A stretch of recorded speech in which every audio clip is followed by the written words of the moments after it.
Welcome to the Symphony of Realities podcast, boldly taking you where no podcast has gone before. Sit back, relax, and enjoy the conversation as you settle into your X, Y, and Z coordinates within time and space.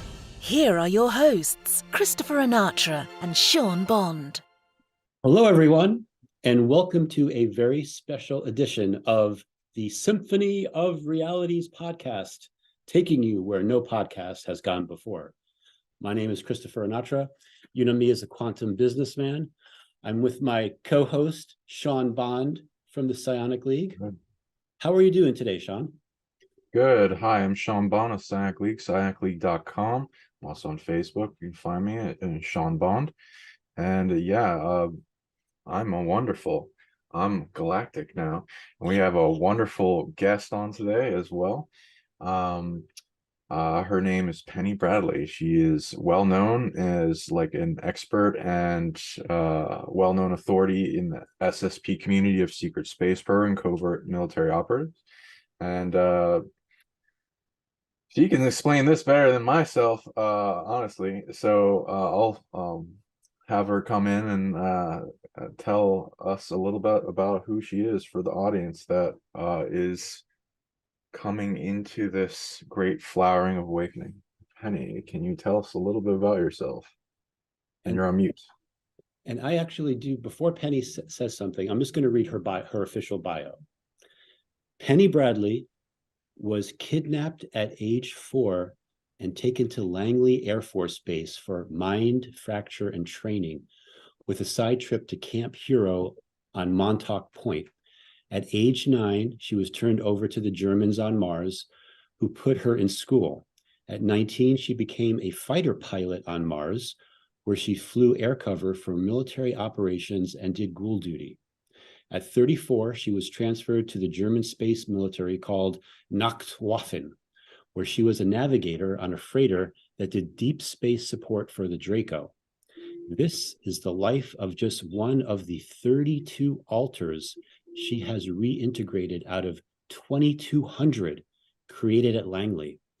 Her memories were deliberately activated by an NSA team in 2013 and were verified by Doris Neely, retired CIA activist, in 2021.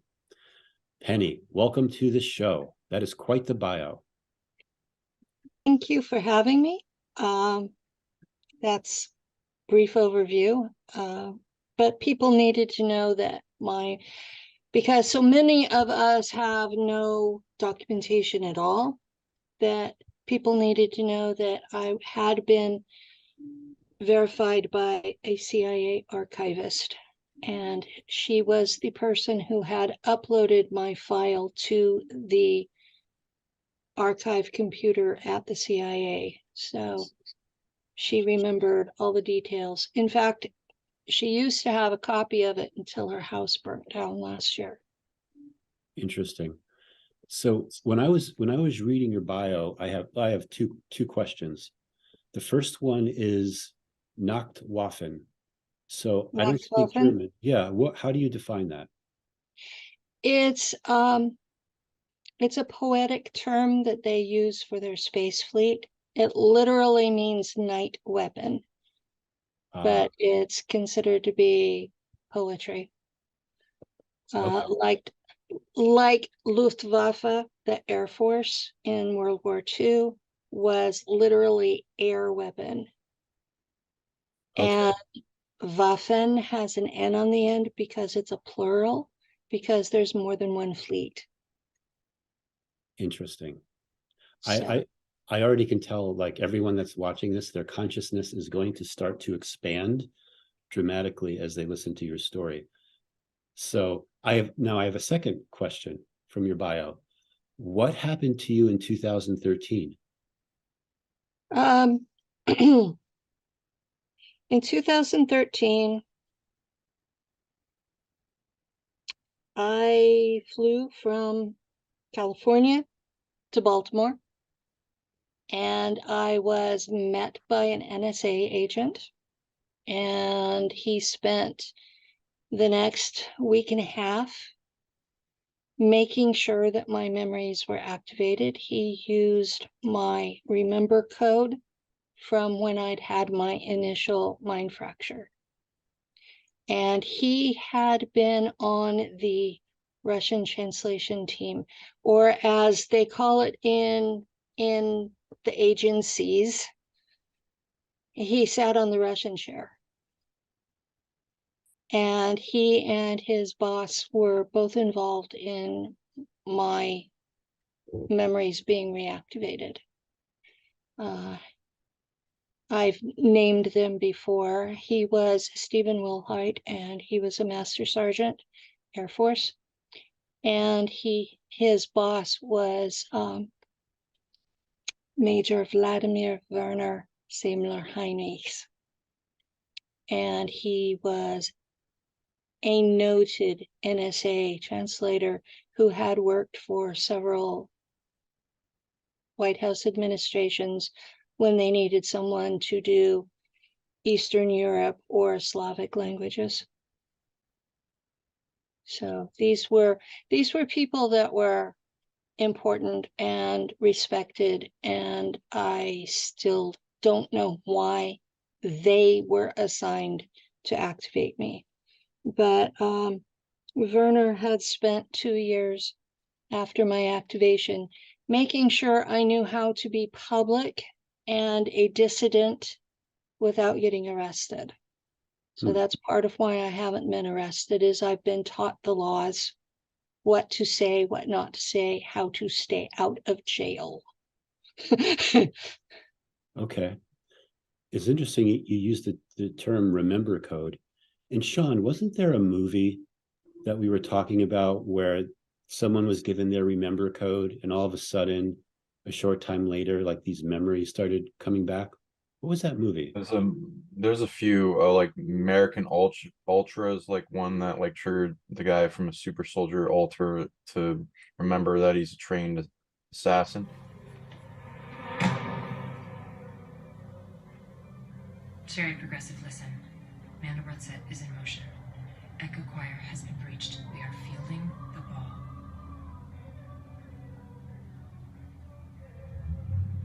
Is that a lyric from something? Fuck. No. Chariot Progressive, listen. Okay. Mandelbrot set is in motion. Man, are you gonna get something? Chariot Progressive, Mike. Lady, could you please, like, stop it with... Chariot Progressive. Are you okay? Listen. Mandelbrot set is in motion. Echo Choir has breached. We are fielding the Chariot Progressive. Chariot Progressive. Chariot Progressive. Chariot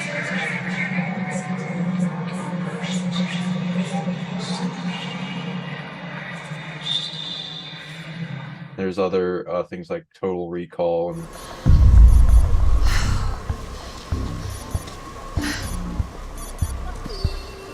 He made you look like a fool. He'd had major tactical training, sir. I wasn't made aware of that. How the hell did he get activated? An agent in place told me he'd gone to recall. I sent a team in, but his memory implant had been blown before they could get to him. He's clearly regaining some memory fragments.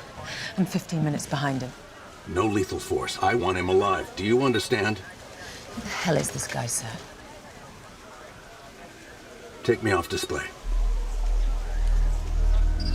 a lot of these kind of coded systems of how to unlock the box of fractured ultra that we put all that memory into. Yeah, and the amnesia bearer, and also been working on similar structures. Sometimes depends on the country and what they're using. What is your awareness with total recall and the concept and the journey for people that are desperately trying to find that for themselves? Penny, what would you bring forward in like how to help people that are wanting to remember who they are? Well, after being public since 2016, my best advice is, if you don't have memories, count your blessings and go on with your life. This is not fun. It's not sexy. It's not enjoyable. I have nightmares that keep me awake.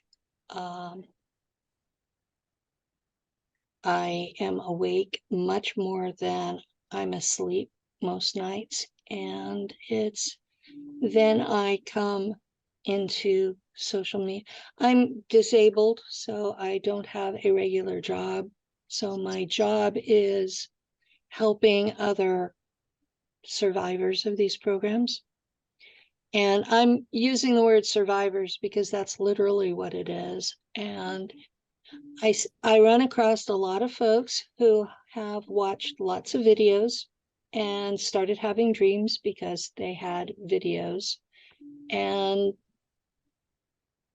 one of the ways the public can tell the difference is those of us that really lived it. We have anxiety, we have depression, we have mental anguish, we're tired, and most people are a little bit afraid of us. The ones that have just watched videos don't have any of that. And that's one of the ways that I tell the difference when I'm counseling people is by their feel. If they don't feel a little bit dangerous, they probably weren't there. Because let's face it, we were mind fractured and trained by the military to be military assets. We were trained to kill people. It's not like we're nice people. And I think that's a big misconception that the public has, is they think that, oh, you're talking about this, so you have to be a nice person. Well, no. Killing you softly. Yeah, it's that. Okay, Sean, you're gonna live in my head for this interview. Okay. Yeah, it's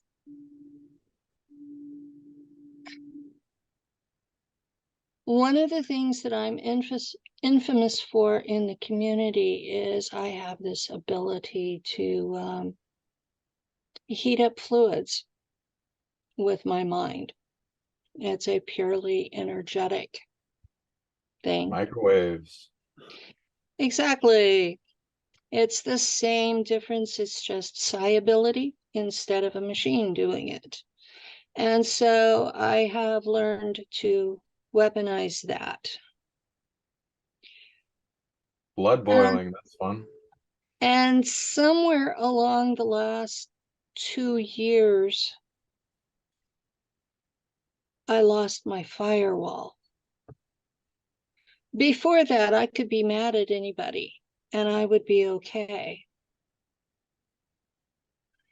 Since then, I have to really be careful I don't actually hurt anybody. So my need to keep the anger level under control is a lot more than it was a couple of years back.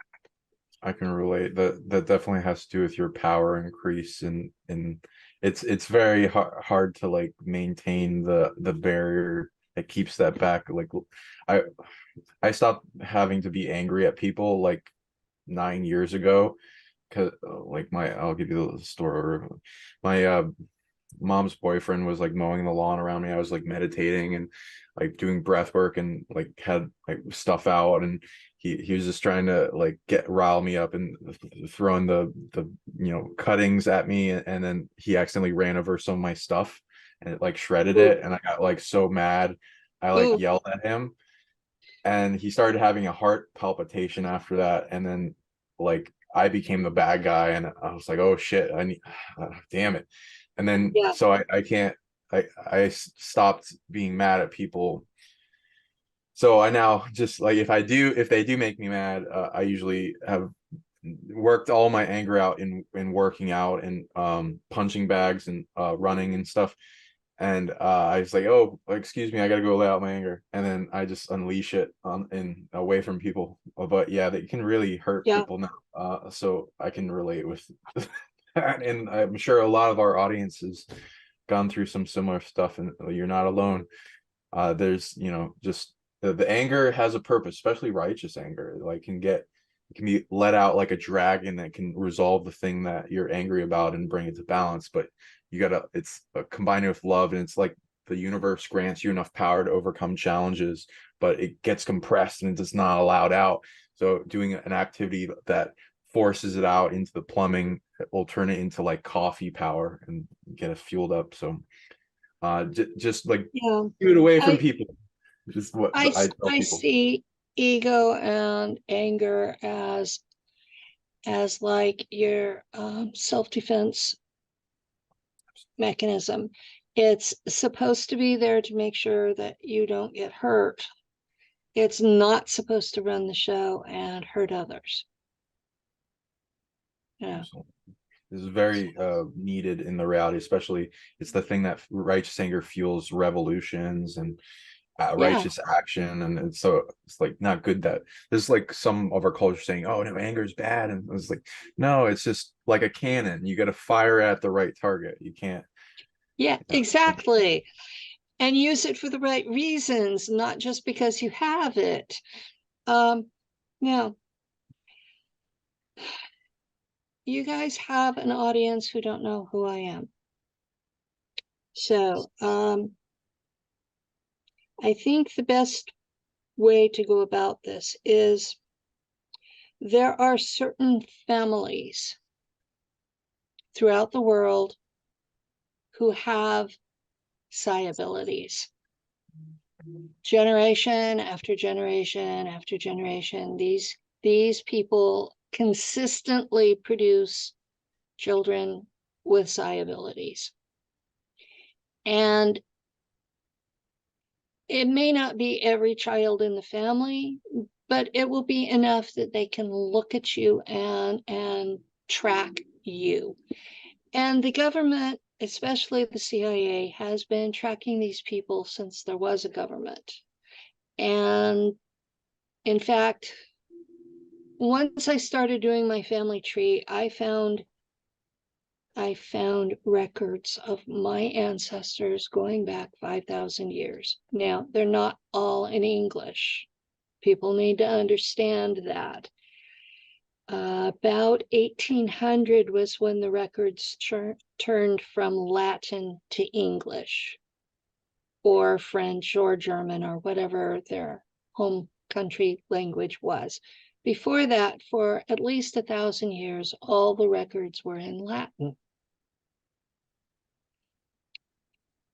So I'm getting ambitious and learning Latin so I can read my family's records. Now, you're smirking. You know that's what a I lot do. of doors. Yeah, you know that I do things like that. I get bored, I do something. So learning Latin is one of the least destructive things I'm capable of doing. So that's what I'm doing.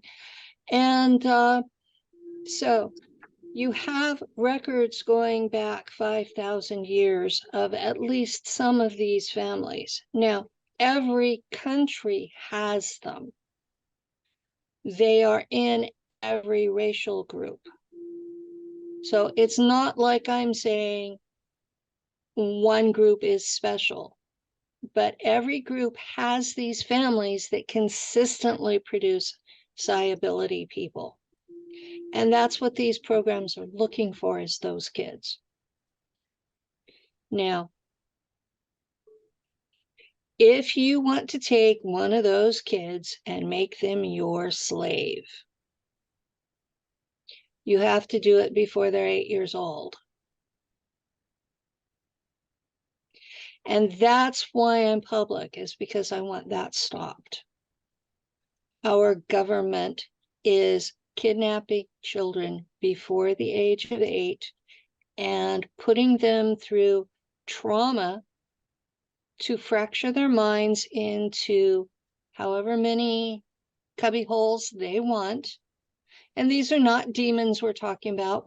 We're talking about cubby holes in a mind. And then they can take each of those cubby holes and train them to be whatever they want it to be. And none of the rest of them will even know about it. So I've only reintegrated 32 alters. I have bleed over memories from maybe a dozen others. But the standard for my time frame was a 13 by 13 by 13 hierarchical cubic array, just as if I had been a computer. And when you do the math, that comes up to, I think it's 2 shy of 2200. So I'm pretty sure that's what I've got, because I was at Langley for most of 5 years. And that was what they were doing to me there, was creating that array of cubbyhole alters that they were training for different programs. And okay, this was at an Air Force base.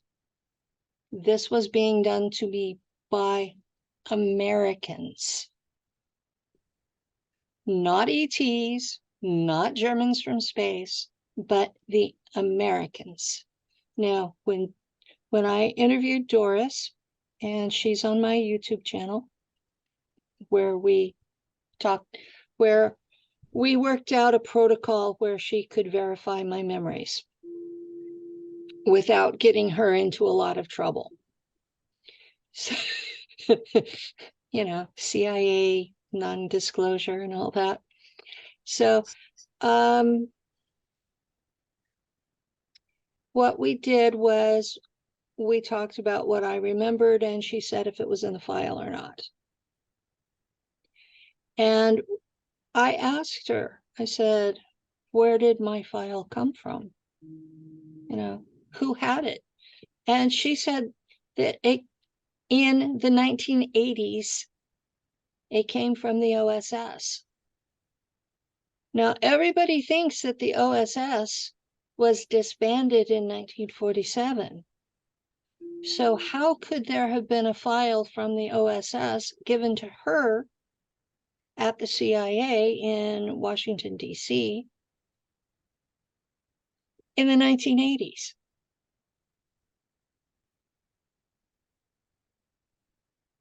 I mean, that's one of the questions I have is, okay, you have this group that's supposedly gone, and yet they're still giving out files from people. Change different names. It's like, oh, we've been found out. Let's just change your name and move to our backup base. So there are a lot of questions in my story. There are questions that I have. You know, I have the question, why if the OSS had been disbanded, did they pick me up in 1959 and put me through all of this stuff and then send the report to the CIA in the 1980s, and yet it included information that went into now the 2020s, because it's in my report that I talk about them. So Yes. I mean, that's outrageous. It proves that there had to have been time travel if the report in the 1980s included talking about me now. Time travel and timelines. I wanted to ask you, because in some of the videos I've created, I talk about this series on Amazon Prime called Man in the High Castle. And it's based off of a novel that Philip K. Dick wrote about the concept of timelines where the Nazis won World War II. And then they went on to discover that there's a multiverse and many worlds, and they wanted to start conquering all these different versions of Earth. They're advancing. Yeah, the Americans and the Russians. Do they know about our world? Beyond a few academic papers, they have no sense of the multiverse, no grasp of portal technology. Oh, whoever wrote those papers seemed to have a pretty advanced understanding of quantum mechanics. We are taking care of it. This way, Rack Special. I have something to show you. What are we looking at? The map of the multiverse.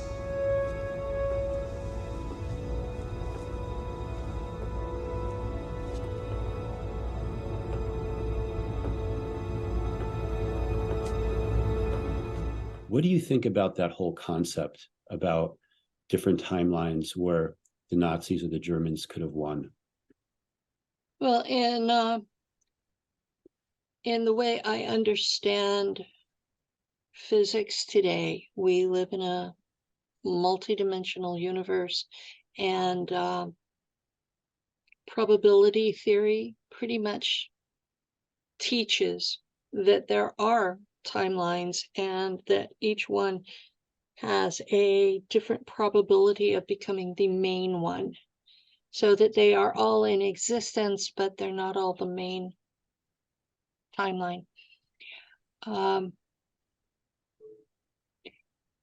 My experience doing hyperspace jumps is that all of those splits are still part of the main timeline because they all have the same frequency signature.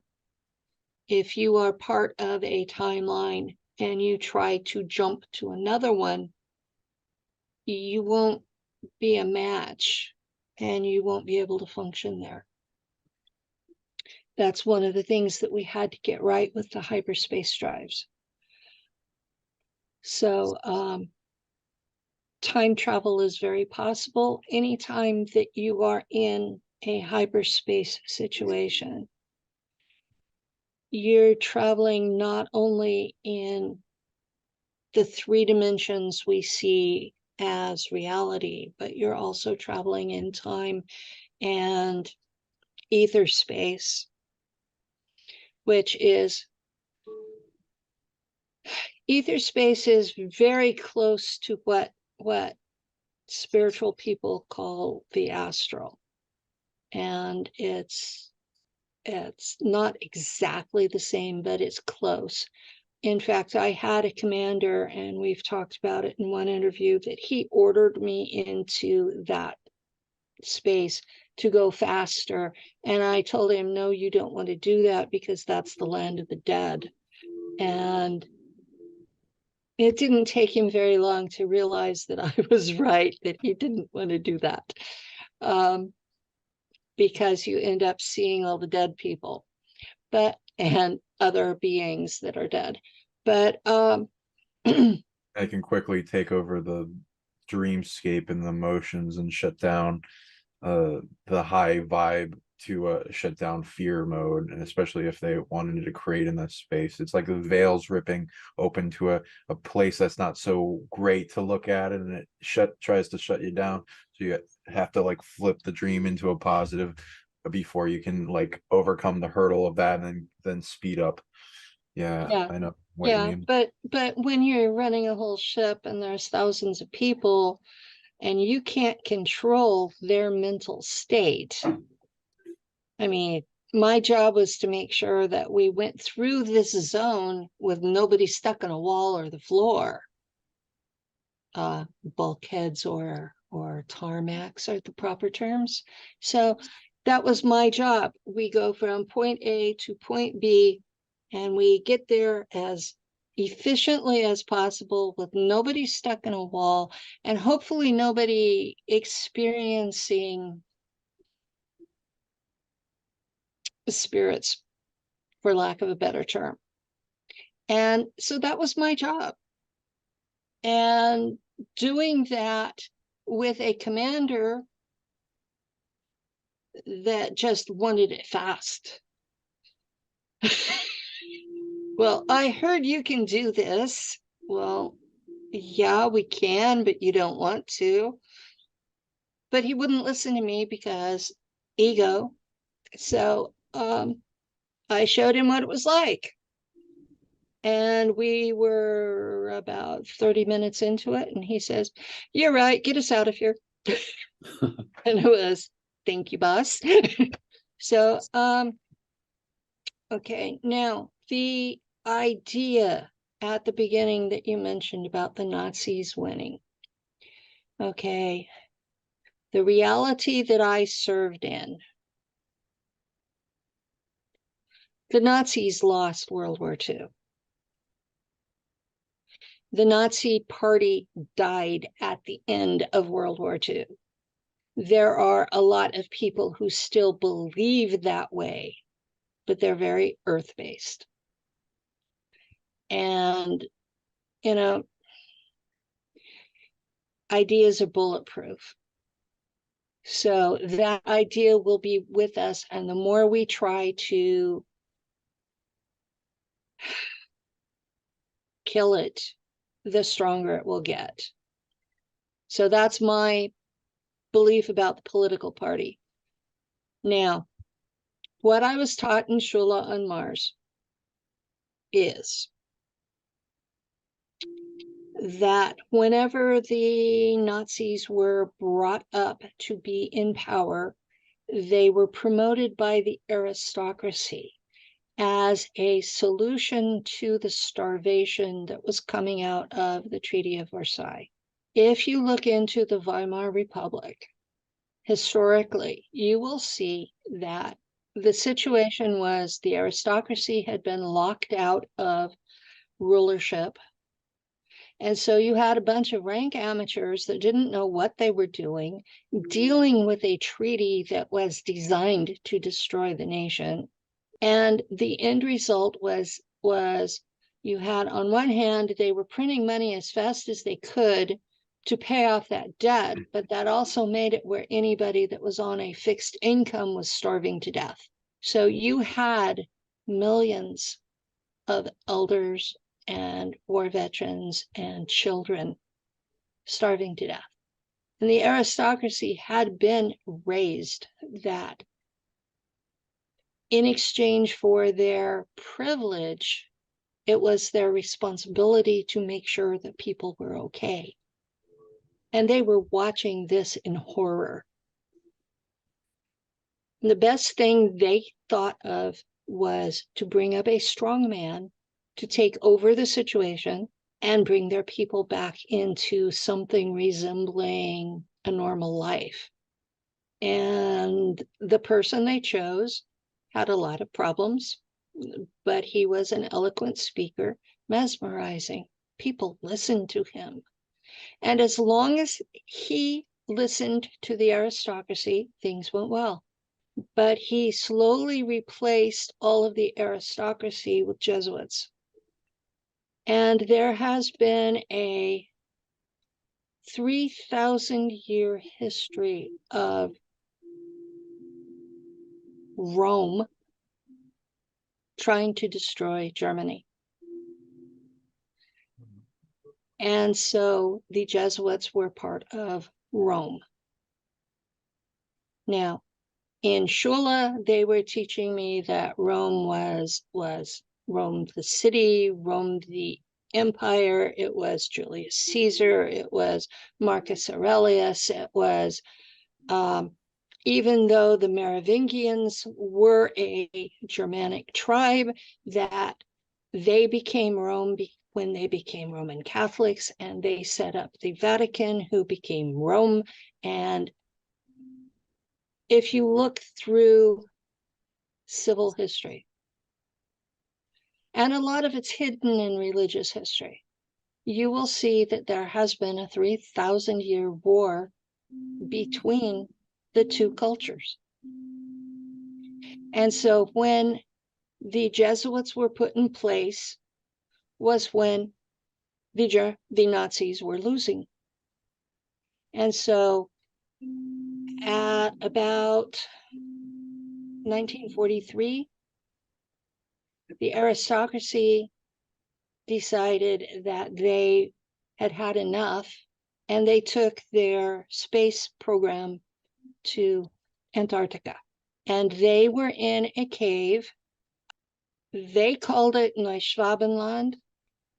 I understand that Hitler's group called it Camp to 11. And there were rumors about it. And after the war was over, because Germany, the nation, and the Nazi Party did a total, complete surrender. And the Americans got wind of this base in Antarctica, and that was in violation of that total surrender. So Admiral Byrd took a military operation down there.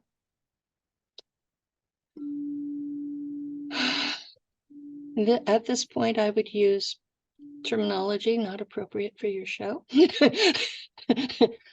But he had a total and complete humiliating defeat within under 30 minutes.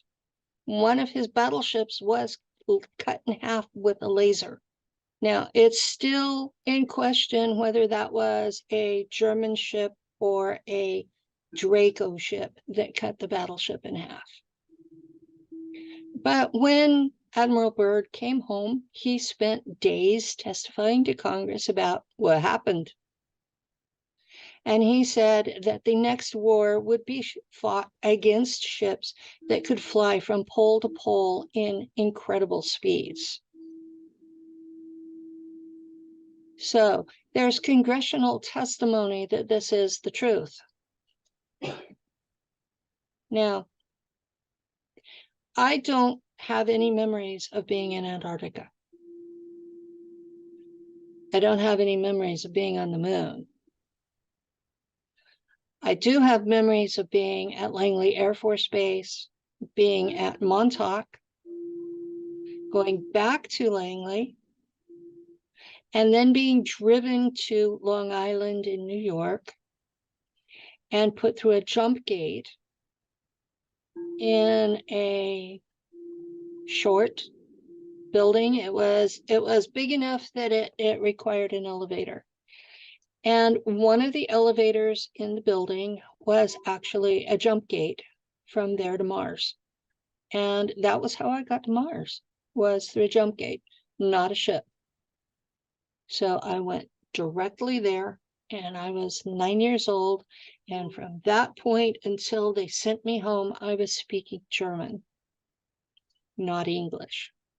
So I had been with Americans who had tortured me.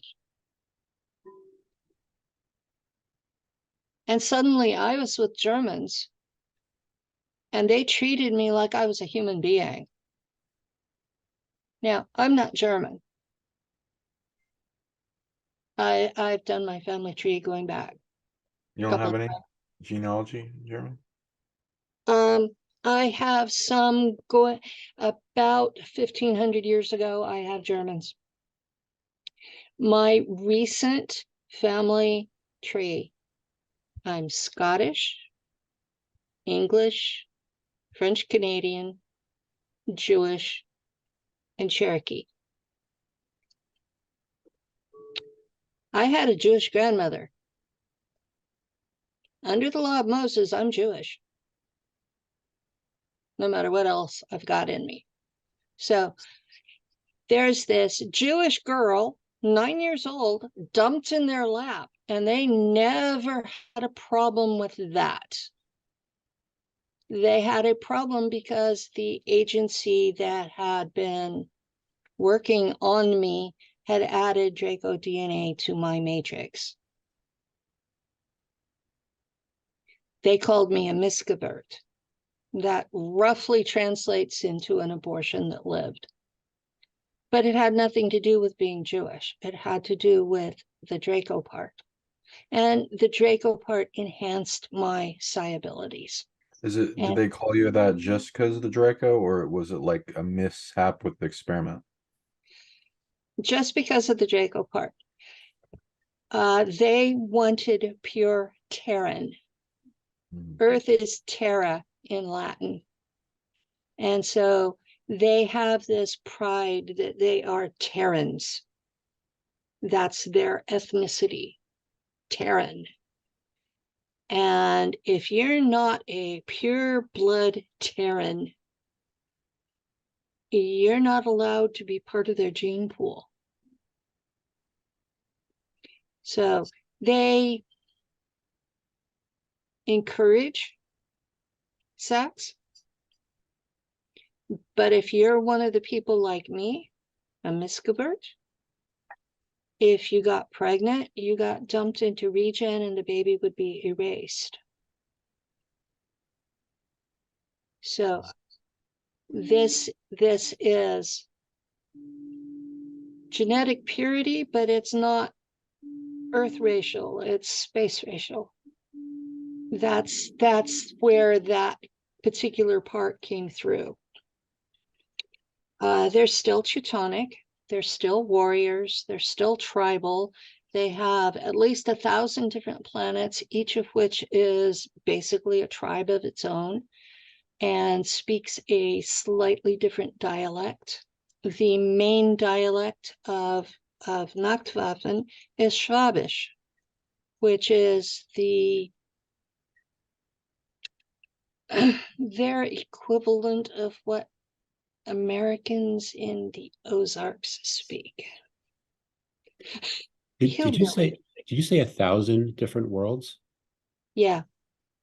Wow. They have 1,000 different worlds, each of which has around 1 billion people. They plan their population to make the best use of the resources, to have a basic utopia on each world. And so each world is basically its own government and part of a federation. Each one is considered to be its own corporation and is expected to make a profit. So they're not sitting there totally independent, they're all contributing. And the Draco Empire charges a tax for using their worlds. Now, what we've got going is everything off-world, everything off of Earth already belongs to somebody else. So if you want to set up house somewhere, you have to pay for it. So when we got to Mars, we were on Draco property. Well, there were 4 other sentient species there that owned territory. And the Germans decided they wanted to live there instead of here. And so they had to go to war to get that spot. And the war lasted from approximately 1960 to 1990 in the Northern Hemisphere, and it's still ongoing in the Southern Hemisphere.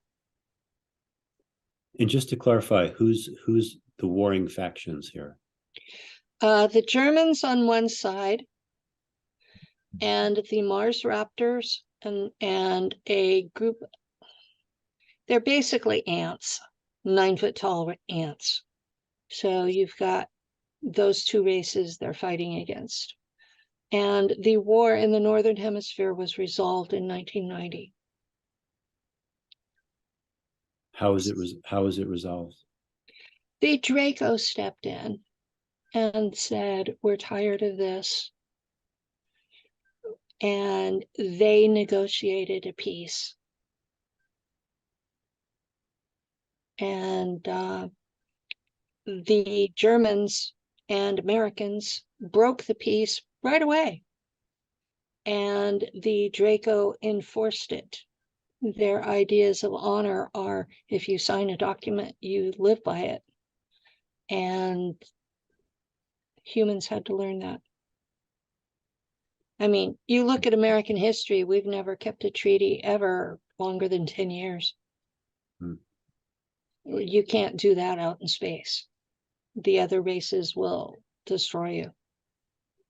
You know, you said something that reminded me of what, because we spoke with Tony Rodriguez probably a month or so ago. We interviewed him, and his story is fascinating about his experiences. And we were focusing a lot on the dwarf planet called Ceres, and he called it the Ceres Corporation. Mhm. So you said that these worlds are run as corporations. Mhm. So there seems to be a consistency with that as well, which is Mhm. very interesting. Yeah, each world is expected to be a corporation that turns a profit, and that profit is used to take care of their own people and advance their own capabilities. It's reinvested back into the people. Okay. So it's not like some giant empire. It's more like a loose confederation. In fact, they call it Bund Freie Deutsche Welten. It's Federation of Free German Worlds. Okay. I've Because, also go ahead. John. I also have tracked back the various races you're talking about, like the raptor race, and it's like, oh, what if dominant species in ancient days before extinction events continued as they are going, what would be the apex races? The most intelligent races at the time were like the raptor races, like the Dakota Raptor. Yeah, I've met a bunch of people that have interacted with these, that have been attacked by them. I've witnessed them myself attack people psionically. They've attacked me themselves. I've formed different counters to their psionic abilities. They have various queens that are at the peak of their psionic capacity. They're very predatorial. They'll work in packs. They're good at psychic tracking, and they're incredibly dangerous to interact with people, especially if they're in a war in submission to the psionic overwhelm, and act like a prey. There's ways to counter them, such as with loving detachment, because a lot of them are entangled with entanglement trap predators that make them really overpowering. So the more you entangle with them, the worse it gets, and they'll shut down the psionic abilities, so it's hard to counter them, including third eye stuff, so you can't easily track them. They're still a predator, so they didn't really, besides the predatory resilience of their race and their holding up of the mantle place responsibility for their species and their origin, they don't have, because evil and dark don't earn authority here, they steal it. So a lot of the remedy for collapsing their psionic abilities goes into restoring the old authority and revoking it back out of them, and they use a lot of death energy and destruction, and psionic biting and claws, and they've even gone into genetic engineering for different races and reptoids, and they will also weaponize different dinosaur species in inner Earth that I've tracked back. It's pretty interesting. So yeah, and there are positive ones. I'm not saying they're all bad, but a lot of them are in predatory scale. So if they see you as prey, then it's dangerous. If you can appeal to them in things that they want and things that they see a value, they'll probably keep you alive for a certain, if I'm sure, I think you do have stories on this. So I'll let you speak on that. Stories on this. The Mars militia, the Germans, they call themselves Marsische Heimschild, or Martian Home Shield. Home Shield is the term that they use instead of militia. Their instructions were, because the Raptors and the Mantids were both extremely telepathic and both were predatory, that if you were face to face confronted unarmed, to submit completely. Open your mind, let them see everything. Do not even attempt to resist.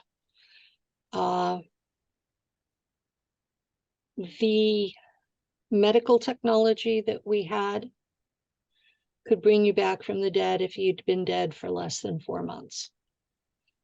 So they figured that even if the raptor ate you, that there would be enough left to bring you back, to simply not resist.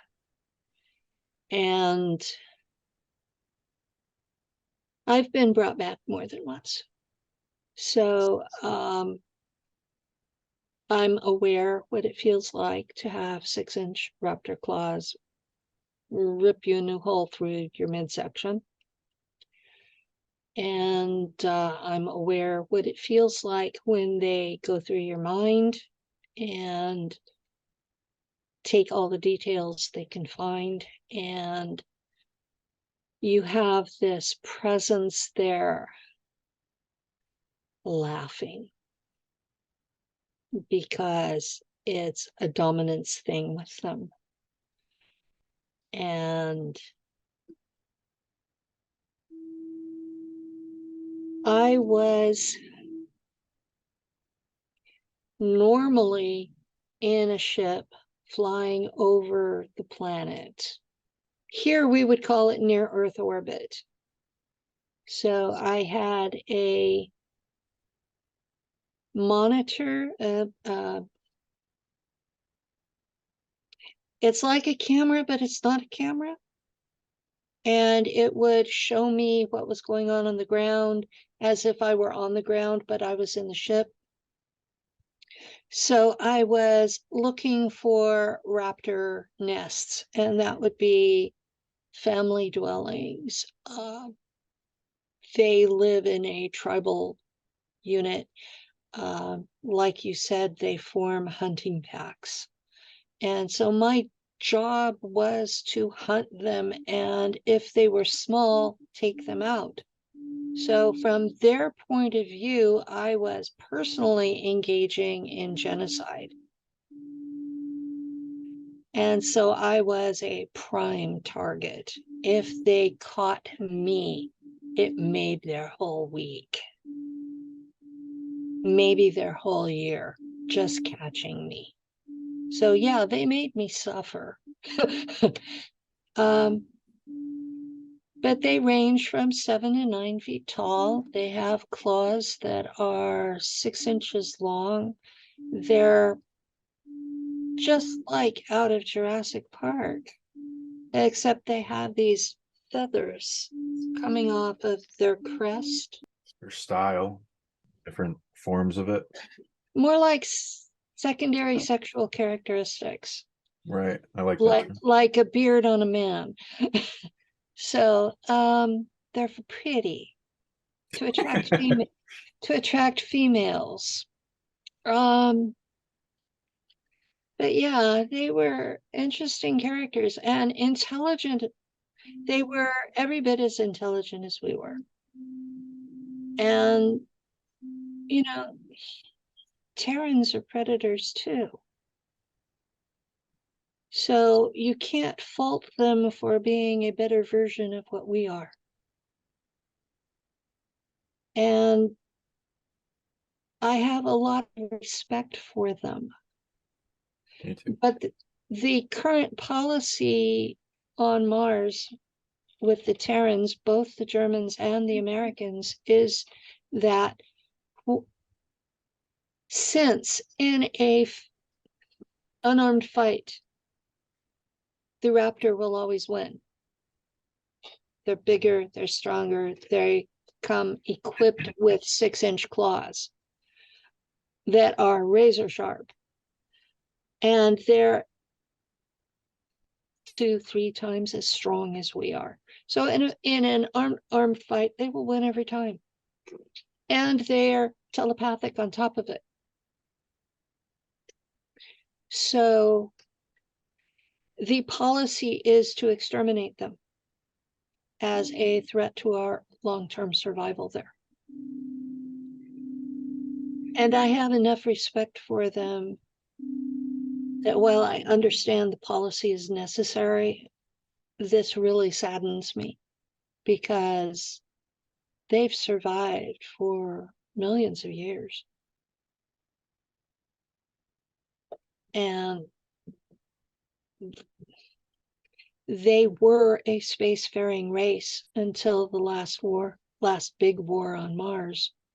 And so they are a spacefaring race in decline because they survived a nuclear war.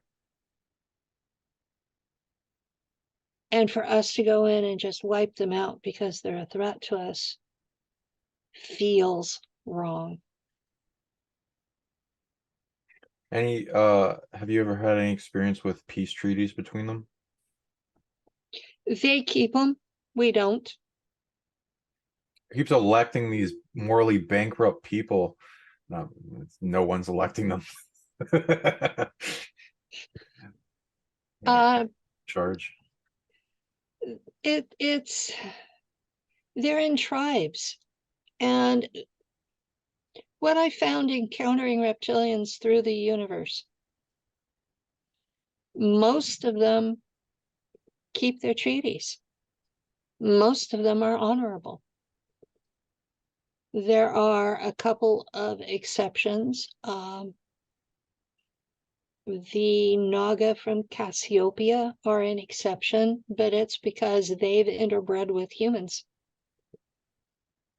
So I really think it's the human influence in them that makes them where they're no longer trustworthy. So, I mean, there are some humans who are at least short term, but you know, our history proves long term we're not.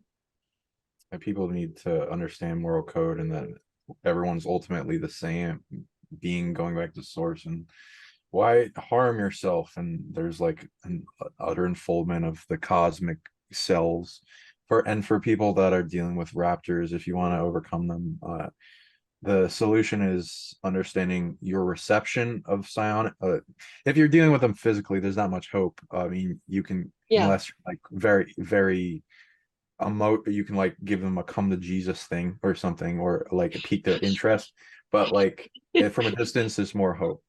For this, it go into, they're mostly going to use 50% of the time I read, they use shadow psionics, so like having to do with like Carl Jung's shadow, the box who put all self-defeating programs and negativity energy that's stored in different people, and they can like swell that up and then use it to flood a person's mind, body, ego, and their shadow flared up and shut down the person's abilities, and get them self-defeating themselves, as well as 20% ego, 20% evil, and there's a bit of destruction and death energy that they're good at too, because they're good at remote assassination, and then also overwhelming their prey so they can just go in for the kill.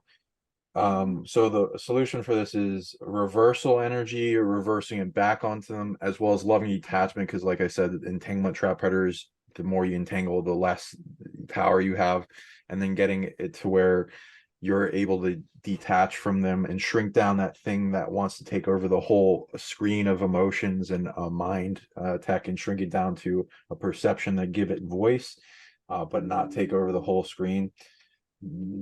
I use love and stuff, so a lot of the key to reaching into an evil and giving it love is accepting it for who it is, as it is, not needing to change it, and then giving it that loving space bubble with loving detachment. And then the more you do that, the more into its core and its heart you're able to reach, and then give it this nice flare up of light and love that like will make it change its whole response of seeing you as prey and then see you as a benefit, because you allowed it to feel something it hasn't felt in a while or ever. As well as you, if it's continuing to throw death and destruction at you, getting that off you with loving attachment out of your body, and then kind of swelling that in a way where it's not able to do you harm, but you treat it as consciousness, because it's not their authority. They got it from someone else, and so you can like liberate it from them, and then it detach from out of their control, and then you gain, if like a catcher's mitt, it's like a cold hot ball of lava. It's like, if the better you get at like keeping it off you, but like being able to give it love and transmute it into something that doesn't harm you, but you become the new caretaker of it, then it will get out of the hands of the dark, and then they have less authority of it. You can even turn it into a defensive ability against that type of tech, and then they can't really do much after that. And I also recommend, if you have the option, to make it so that they don't know about you, and go back in time and camouflage yourself so they don't triangulate where you are or able to lock onto you. That's the best option with these big predators. But sometimes you can't. Yeah. They haven't contacted me here, but there was a species of mantids who did, and they were okay, mantid is a catch-all term for intelligent bugs for your audience.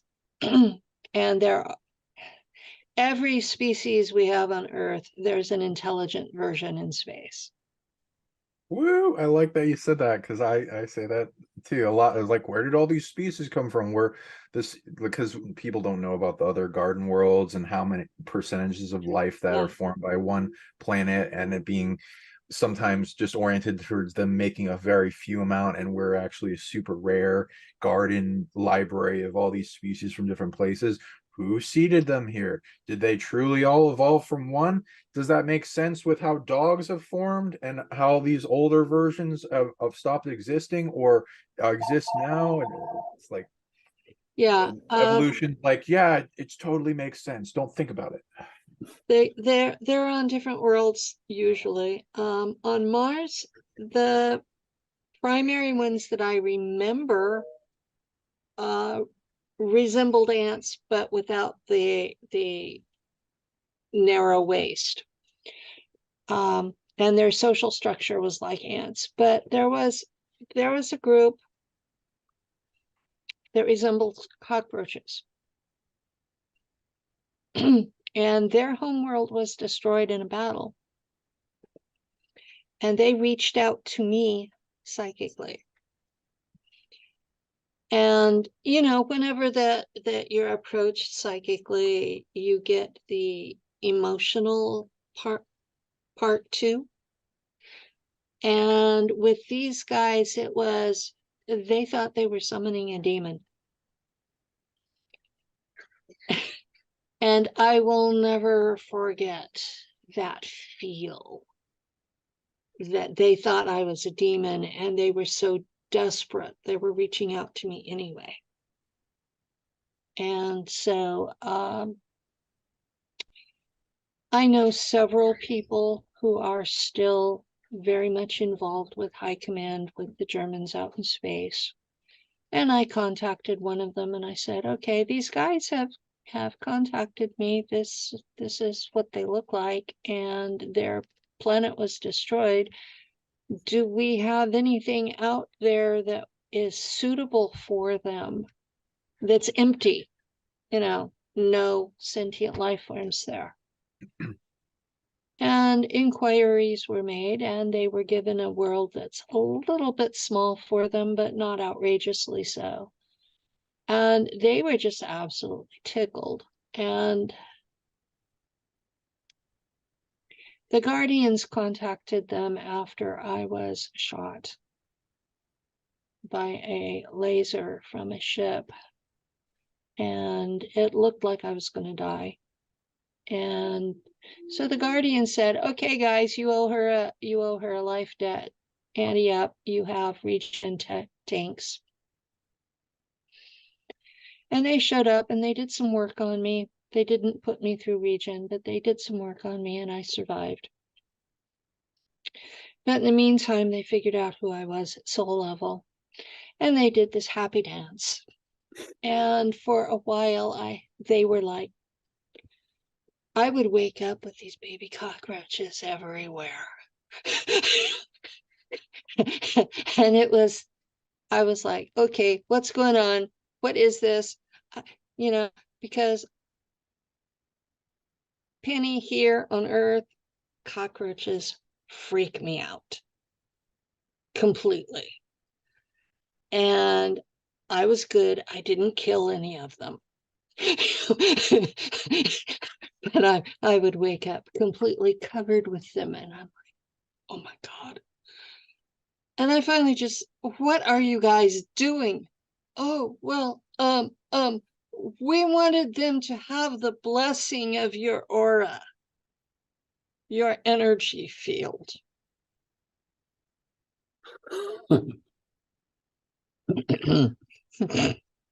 I'm like, please don't. Just don't. Penny, I have a question for you. From what you just said, I thought I heard you use the word guardians. Yes. Just explain who the guardians are from your point of view. Okay. There are layers of government in the galaxy, just like there are here on Earth. Okay. On Earth, you have your local government. That's roughly from where I was serving, that would be like the Germans. Okay. Then you have your state government. And where I was serving, that would be the Anunnaki. There's one group of them that calls themselves Jahami, and they are considered to be the actual owners of Earth. They are who has enslaved us, not the Draco. Okay. Then you have like the feds. And the feds would be the Draco, because we're right in the middle of their empire. And they take taxes in exchange for which they protect you from invaders. And if your world is really in bad shape, they might consider coming and giving you assistance. They're not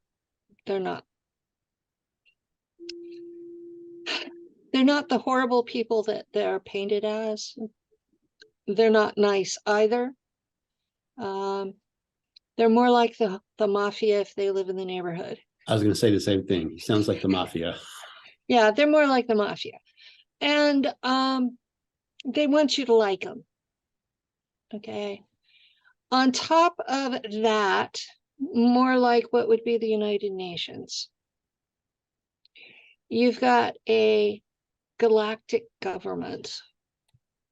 Now, I hear all kinds of names running around, but when they interact with me, what I hear in my head, because with telepathy, you hear it in your own language. Okay? You don't hear Drac, you don't hear Zeta, you hear English if that you're an English speaker.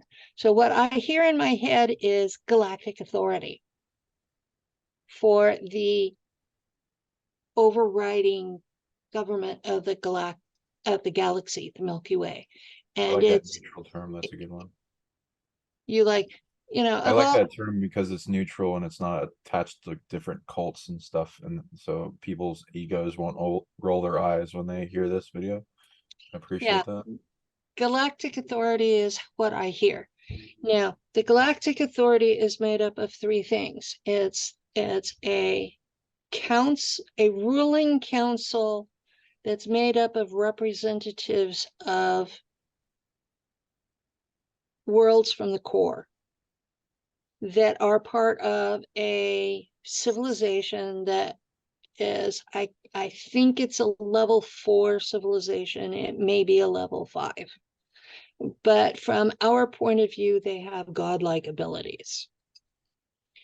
Now,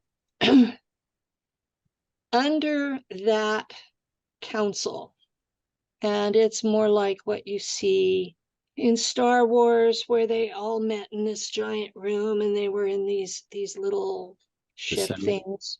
Yeah, the Senate. It's more like that. Okay. So they're all talking, they're all working together, and it's diplomacy. Now, under that, you have the Guardians. And they are a military police. They are think Gestapo. If they show up in your sky, you need to be worried. And at this point, I have 5 guardians in my life. And they interact with me on a regular basis. One is incarnated as a human, the others are more spirit form.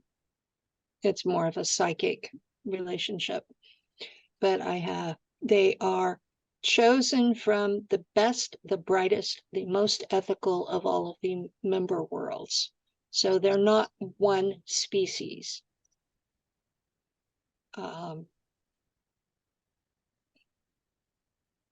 But they're a real authority. And when they show up, most ETs will disappear. And they should be treated with respect. And the third branch of their government are their court system. And there is a local court in the solar system, and it's in a hyperspace bubble and orbits off of Saturn. And it is operated by the Council of 5, and there's information about them on the internet. I was going to say, I'll let you they have really basic laws, and they have a really basic understanding of justice. You break the law, you're picked up, you're hauled into court. If you're innocent, they let you go with an apology, because they usually don't arrest you if you're innocent. If you're guilty, you're allowed to plead guilty but repentant. And if you're found to actually be repentant, they fit you with a bomb. And if you relapse, they blow up your head. If you're guilty, they blow up your head in court. There is no time between sentencing and execution. And the first time I witnessed it, I threw up for days. It's very primitive by even our standards, but it is effective because people pretty much follow the laws. And if you're in court and you start giving a song and dance and try to redefine words or deflect things, they assume you're lying and they'll blow your head up at the spot. So it's not something you want to be there. I have an alter who serves in that court as a bailiff. I have learned an awful lot about how galactic law operates by watching court cases.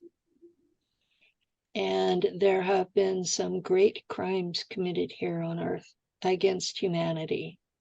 And the perps are starting to be arrested and tried, convicted. Most of them have been executed so far. I've witnessed 25 trials so far, and all but one have been executed. And he was fitted with a bomb, the one that wasn't. So, yeah, it's been an interesting proposition.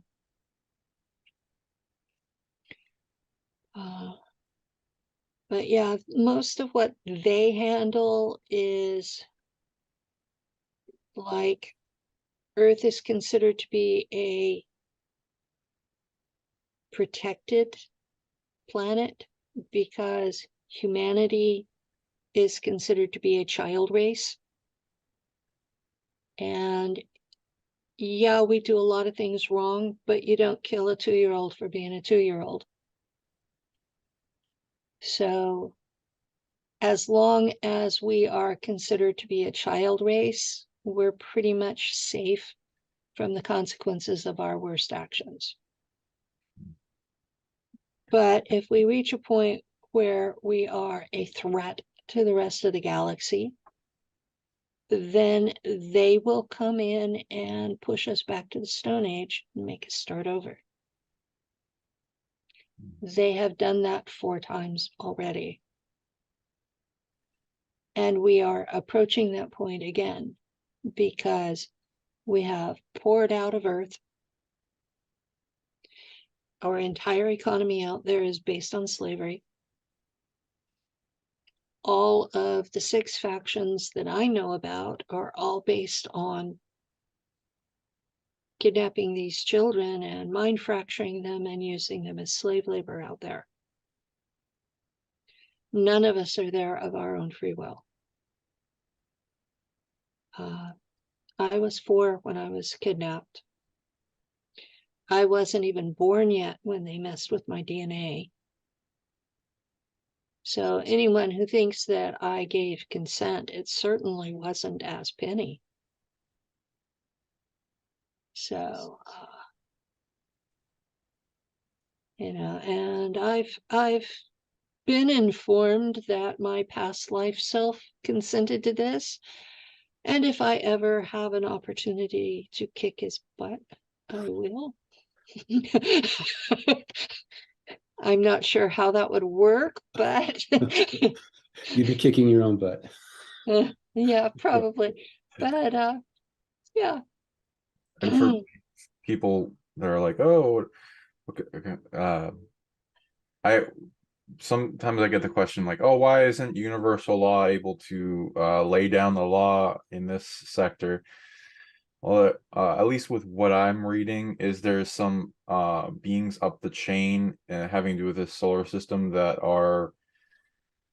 have been getting corrupted, lie about things, as well as kind of threaten and bribe a little bit, and they're not letting the ones above that out of this solar system know everything that is going on completely. So they say these things to kind of put them off as they can get away with these type of things. So there needs to be some bypassing of some of the chain to let like some of the Lyran factions and some of their colonies that supersede the hierarchy of this one, to let them know about that. But there's a lot of things that want to prevent that and keep the mafia thing going here of slave labor, unfortunately. Yeah, there are a lot of people who actually seem to profit from it, and they want to keep it going, and apparently their free will, it has been overriding the free will of their victims. And I know victim is not a good happy word these days, but I think it's accurate when you're dealing with slave labor. And I feel that since I have guardian protection, that I was probably sent here deliberately to undo some of it.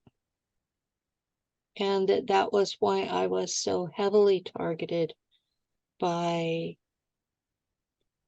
the agencies involved and by some of the folks since then who have gone to such lengths to try to discredit me.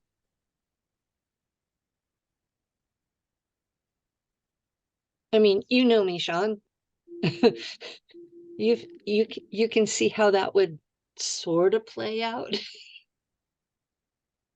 Oh yeah, there's a lot of things that want to put monkey wrenches in the cogs of our unity in the truth movement and the SSP groups. There's constant influence, triggering and flaring up of people's emotions, egos, and getting everyone to fight each other. It sucks ass, but like, yeah, I've read I try to help you whenever I can, and you know that you're holding up a huge weight on your shoulders. So I like to check in on you and see how things are going, and can see a lot of the targeting. Even while we've been talking, a bunch of handlers have been triggered. As an example, I'll just like mention them and give you more like validity. When we're talking about the memory recall, a memory recall handler got triggered. We're talking about the psi abilities demonstrated by different families. A faction handler having to do with the Nazis came and New York faction came up.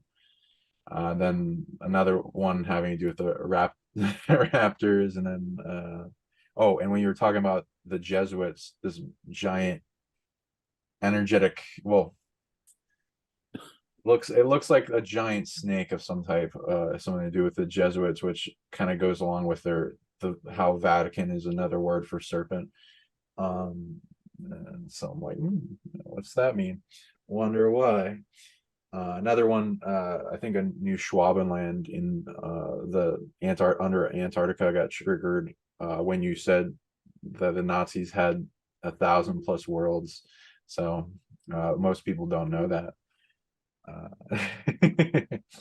So there's a lot of things trying to hold you back, and will try to punish you for saying things. And I, with our talks, I can, you get pain, you get things trying to shut down your organs, headaches, keep you awake at night. And it's unfortunate. A lot of people are dealing with this too. And me and Penny can help you with it because we've been through it. So we got you. Yeah. As well as Chris is getting into this. I haven't said anything new here.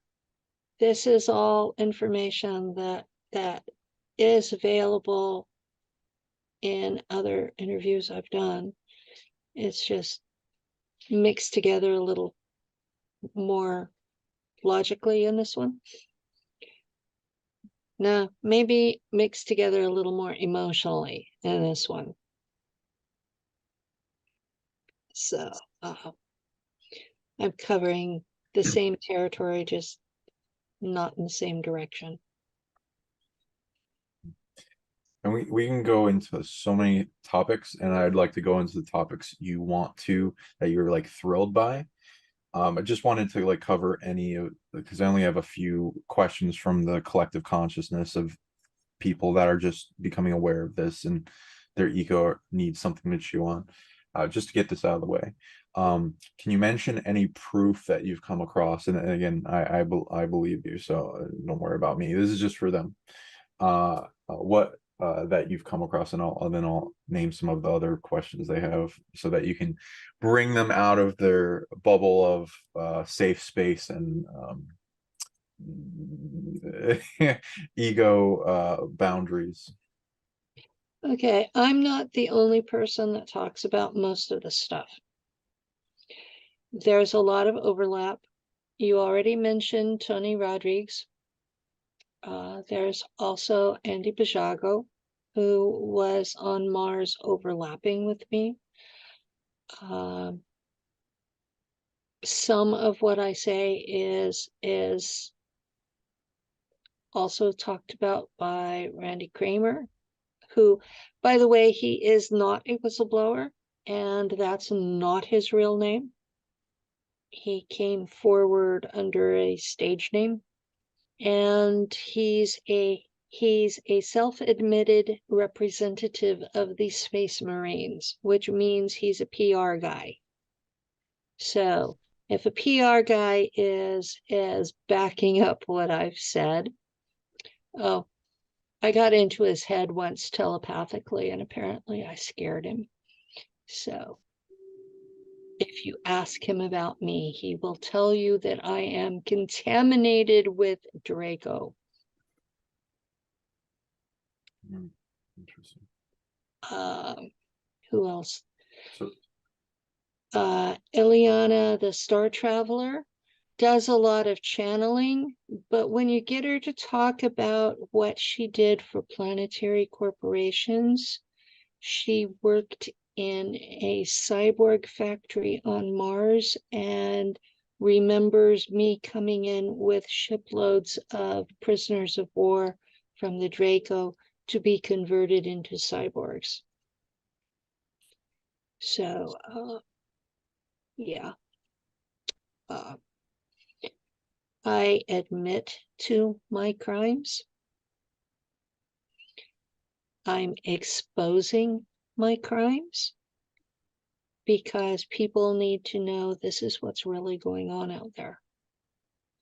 We go into war situations, we capture other beings who are just as intelligent, self-aware as we are, and we turn them into living robots. And those robots have a 600-year guarantee. So for at least 600 years, that soul is trapped in that machine. And then we want to say we're the good guys? I don't think so.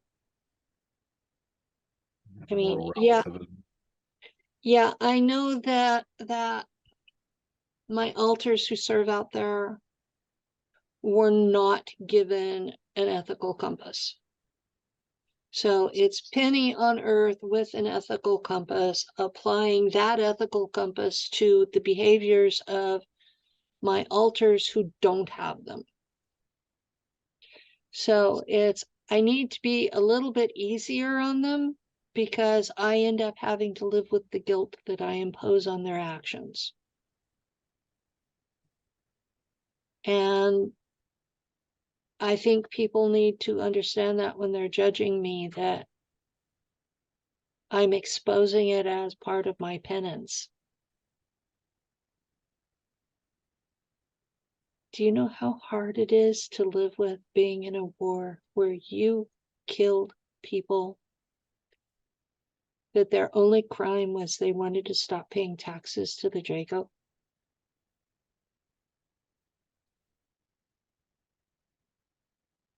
I've killed entire worlds. Yeah, it was under orders. But I still have to live with the psychic screams in my head.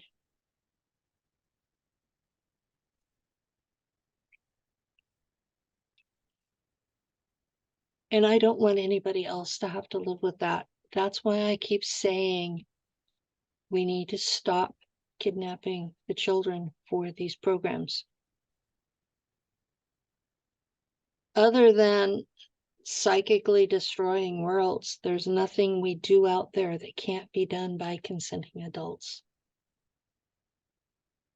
And there's plenty of volunteers for the Space Force, so I'm sure they would have plenty of volunteers to run all these other programs too. If you're going to have people out there in military situations, let them be volunteers, not kidnap children.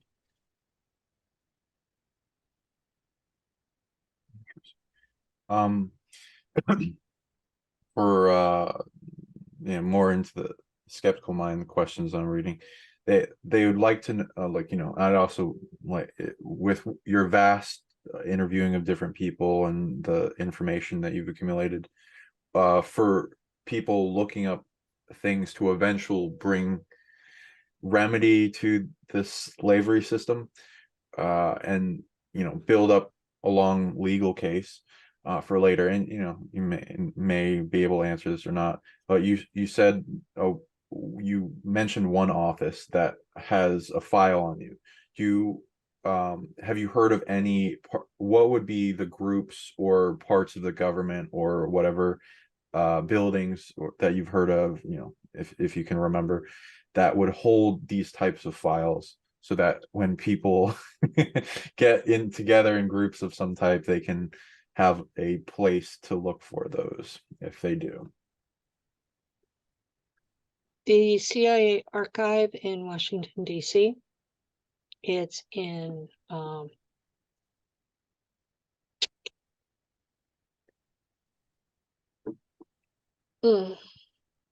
I think it's in actually in DC, but Maybe Langley, Virginia. Langley would have its own, but the Washington, D.C. office of the CIA would have it. Fort Meade would have it. That's the NSA base. The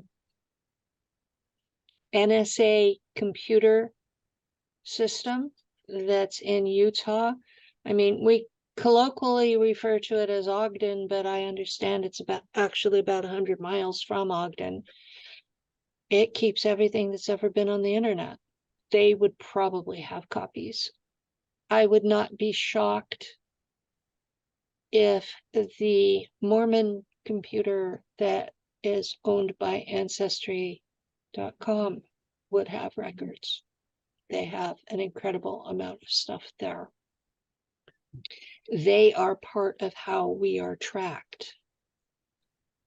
And in fact, I have cousins who have complained about certain lines of their family tree have been erased by Ancestry. So there are lines that are being hidden. And the Mormons are in control of that? I didn't know that. Yeah, the Mormons were running Ancestry. They run several family tree research sites, and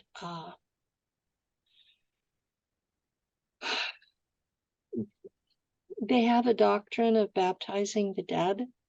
Right. And so for them, it's religious. I'm not sure what my ancestors would think of that, having died for their own faith, some of them.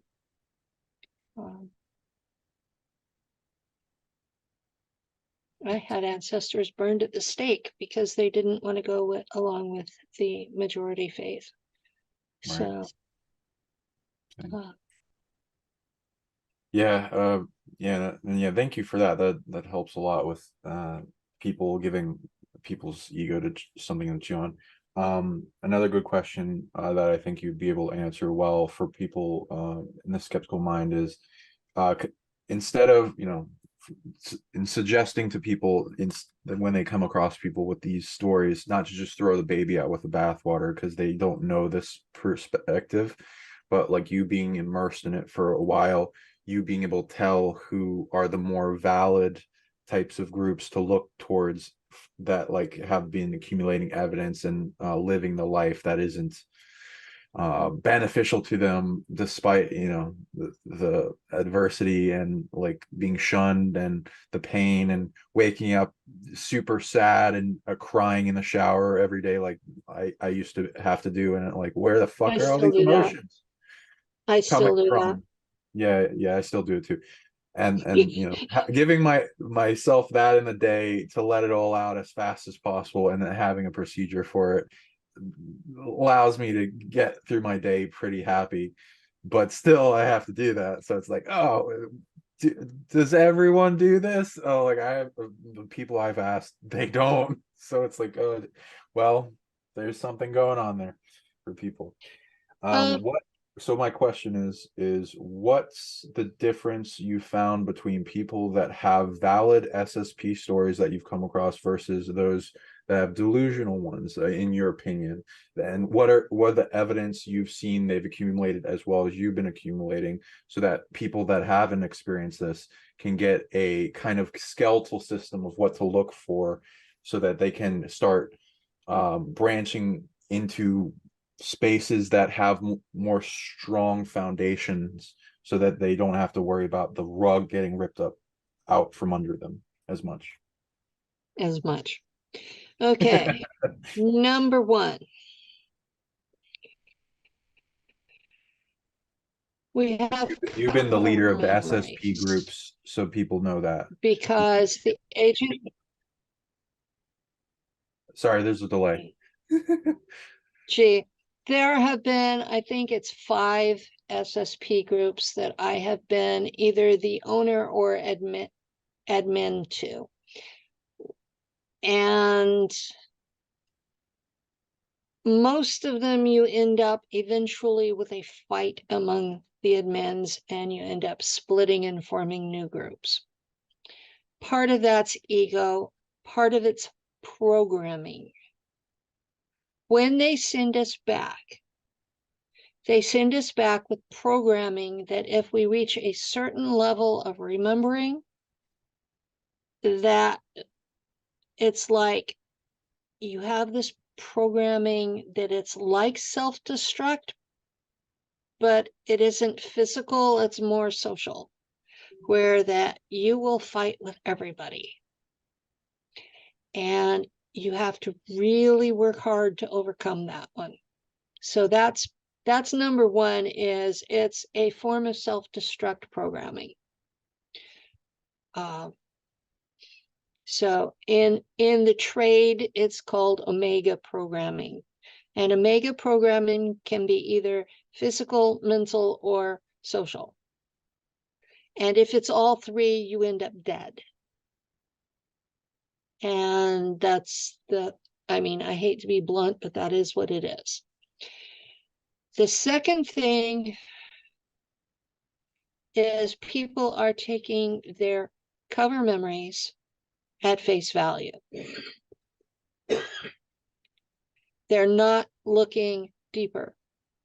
And every time I get a new set of memories, I go into self-hypnosis, which is a process of its own. And I tell my subconscious, open the curtains and show me what really happened. I don't say delete the memory. I don't get rid of it because it has value of its own. Okay? But you need to know what really happened. So you open the curtains and show me what really happened. And pay attention to that. So most of the people out there talking are not doing that. For the people that are paying attention, if you think you're a hero, you haven't gone deep enough. Because none of us are. There are no good guys, but everybody out there says they are. And then there's this other thing that humans do. And it's a human thing. It's not a programming or anything else. You go through something traumatic, like a battle, and you're watching your friends killed. You watch them get injured. You watch them die painfully afterwards. And in ancient times, you would be sitting around a campfire, stitching your own arm back together, you know. And you would start talking with the other survivors about, well, so-and-so did this, so-and-so did that, you know. And each telling, it would become more heroic. And it was a way of dealing with the stress. And in Viking times, this was called hero songs. Now, if you're paying attention to the folks in the SSP community, about half of them are telling stories they heard in other people's videos. Or they went to a psychic, and some psychic told them that they'd done such and such, and they have no memories of their own, so they bought into it completely what the psychic said, and so they're telling what the psychic said. And you can tell those people because they can't talk without naming somebody else. And some of these people are naming me. Other people are out there telling hero songs. And you can tell because their side is the best, everybody else is shit, and they're going through and they are the great heroes saving the galaxy. And then you've got a handful of us who walk in like wounded warriors, and we talk about the crap we actually did. We don't praise it. We talk about our faction was cruel. We talk about the factions we fought were cruel. We talk about the things we did were horrific. Those are the ones you want to listen to, because those are the ones who have gotten through the cover stories and the hero songs and are seeing what they really did. And those people have pain, and you can feel it. And those people are a little scary, just like my generation, the Vietnam vets, were scary, because that's basically what we are. We're veterans of wars off-world. We were trained to kill people. That changes you at a core level. And you can't go back. So I will never not be scary.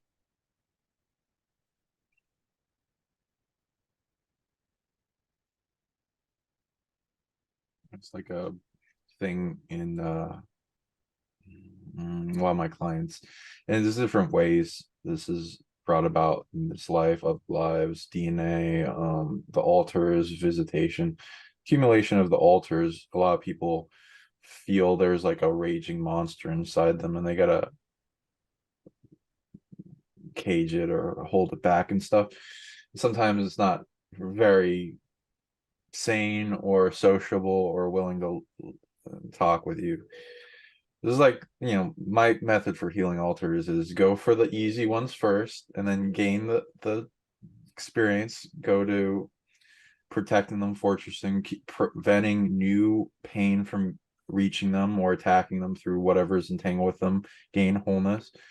And the full fortressing, heal them, fill them with love, and start bridging the distance between them and wanting to unite with you, and then eventually merge in one super altar that they release all fear of, like, them coming disappearing out of existence, because a lot of them are afraid of that.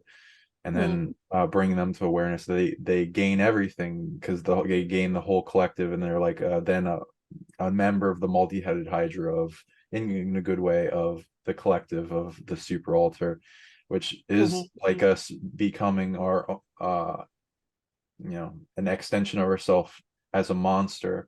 But then the art is taming those monsters and the beauty and the beast of the self, and bringing it the love it needs, and helping it. And it's actually a good thing that we have this monster within, because it gives us the ability to overcome adversity when we need it, in times of great stress or need or near death, and then the abilities come out